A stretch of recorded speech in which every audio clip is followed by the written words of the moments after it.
Chers amis, je vous invite à écouter pour revivre avec 35 ans une aventure fabuleuse et unique dans l'histoire européenne qui a été le premier rallye raid Paris-Pékin en 1988. C'était 2 ans après ma première visite officielle comme président de la Commission européenne à Pékin.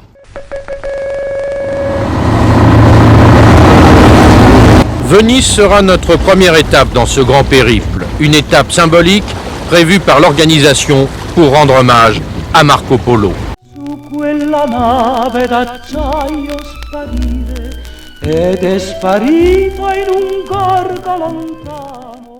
Après l'Italie, nous traversons la Yougoslavie.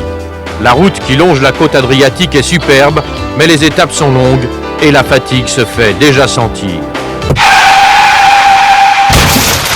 On a eu beaucoup de chance de s'en sortir vivant sur la route adriatique de Venise vers Dubrovnik. Le véhicule a percuté des rochers. On a eu de la chance qu'il y avait des rochers de deux côtés, qu'on n'a pas plongé dans le vide. Mon oncle, avec un ami collègue technicien, ils sont venus très vite en avion avec toutes les pièces de rechange. On a trouvé un technicien sur place à Dubrovnik qui a réparé ce véhicule qui était complètement... il était en fait total loss, perte totale. Il en aurait fait un véhicule qui pouvait à nouveau repartir.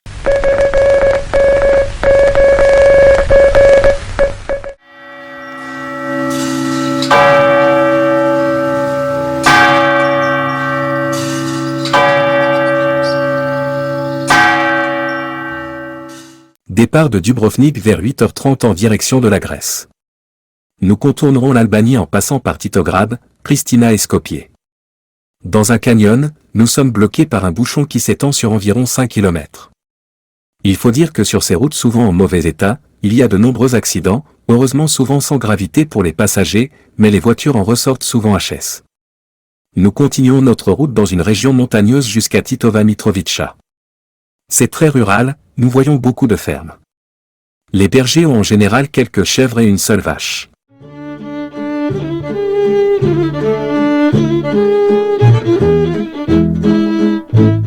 En cette période de vacances, à la frontière grecque il y a beaucoup de monde en direction de la Grèce et de la Turquie.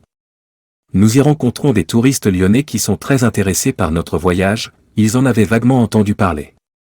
17 juillet nuit à la Belle Étoile en Grèce, réveil à 6h15, nous déjeunons en bord de mer du côté de Thessalonique.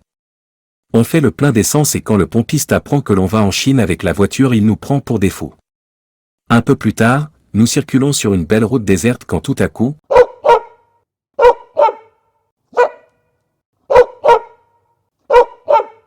c'est un chien de berger, d'ailleurs son troupeau est là. Il m'empêche d'avancer en se mettant systématiquement devant la voiture. Il se comporte comme si la voiture était un mouton. Et là je m'aperçois qu'il n'y a plus de route.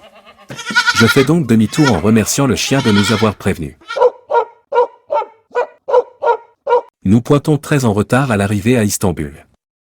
Au sein de l'organisation c'est l'angoisse, de nombreux équipages ne sont pas encore arrivés.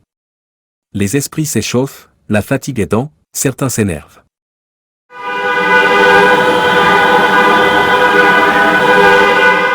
C'est la visite d'Istanbul.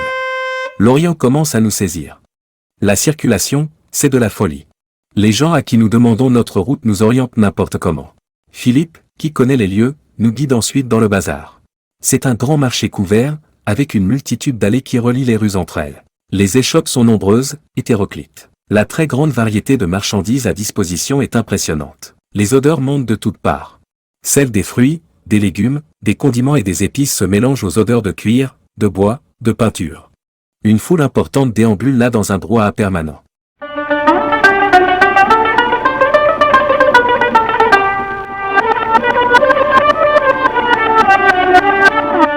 Nous quittons la rive asiatique d'Istanbul par l'autoroute, direction Izmit. Nous roulons maintenant dans une petite vallée verdoyante, parsemée de jolis villages. Les maisons sont en terre, avec des croisillons de bois, un peu comme certaines bâtisses de la Bresse. Les camions sont nombreux à parcourir cet axe routier. Les routiers turcs sont les rois du bitume, ils ont des airs majestueux. Nous contournons Ankara, direction Kazri. Les paysages traversés sont magnifiques à voir. Nous apercevons des lavandières au bord d'une rivière. Une ânesse et son ânon, qui gambadent dans le coin de chaque côté de la route. Les champs sont recouverts de céréales et de tournesol avec ça et là des arbres magnifiques à perte de vue. À la tombée de la nuit, nous arrivons dans les environs de Görem.